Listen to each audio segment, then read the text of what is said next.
Notolorana ny medaly Amilcar Cabral Marbonaitra faratambony ao Guinea-Bissau ny filoha Andry Rajoelina omaly talata nandritra ny fionany tamin'ny filoha Bissau Guinéenne Umaro Sissoko Embalo noraisin'ity firenena afrikanina ity tamin'ny fomba manetriketrika ny delegaciona malagasy notarihin'ny filohan'ny Repoblika Andry Rajoelina nandritra ny fitsidiana ara-panjakana izay notanterahiny tany an-toerana itoy any Angola ny dian'ny filoha Andry Rajoelina manomboka androany alarobia.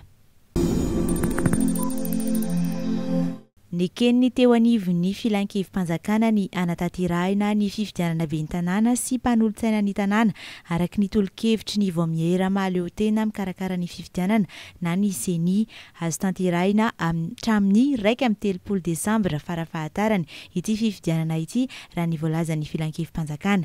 Ny 12 Desambra no daty natolotry ny CENI anatanterahina ity fifidianana ity taorian'ny fangatahan'ny Prime Ministra lehiben'ny gouvernemanta ny anolorany ity vao mihera ity tety andro vaovao. Ny filoha lefitry ny antenimieram-pirenena Augustin Andriamananoro no mitarika ny delegaciona malagasy manotrina ny fianianan'ny filoha iranianina vaovao Dr Massoud Pezeshkian omaly tany Teheran.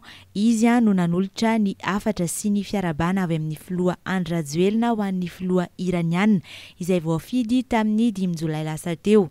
Tamin'ny tahambato 420 isanjato tao amin'ny lapan'ny parlemanta no notanterahina ny lanonana ka notron'ireo olom-boafidy sy olom-panjakana maro izany fotoan-dehibe izany.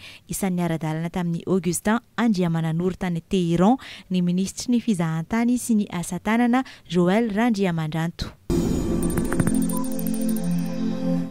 Tsy tafita ihany koa i Laura Rasoanaivo nandritra ny lalao voalohany izay nataony androany alarobia tany amin'ny lalao olimpika any Paris teo amin'ny taranja judo sokajy latsaky ny 70 kilao vehivavy. Resy ny ilay teratany britanika Katy Jemima Yates Brown teo amin'ny ampa 40 izy ka tsy afaka ny iandrandra medaly intsony.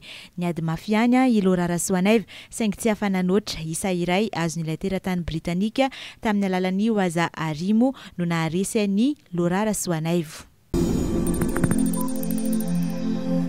Ny fahadimy ny volana septambra izao no tanterahina any Rades Tunisia ny lalao mandroso fanandina ny Tunisia sy Madagasikara araky ny tetiandro izay navoaka ny federasiona ny Tunisia ny baolina kitra. Lalao izay tafiditra amin'ny andro voalohany amin'ny fifanitsana ny fiadinan'ny amboaran'ny Afrika na ny CAN 2025 momba ny andro faharoa kosa dia mbola tsy voafaritra hatreto ny kianja izay andraisan'ny Madagasikara ny lalao ifanandrinany amin'ny Comores. Raha ny tokony izy dia eto Madagasikara no anaovana izany nefa noho ny mbola tsy nahazon'ny kianja Barea Mahamasina fankatoavana avy amin'ny Confederasiona Afrikanina ny baolina kitra dia mbola baraingo ny toerana anaovana io lalao io.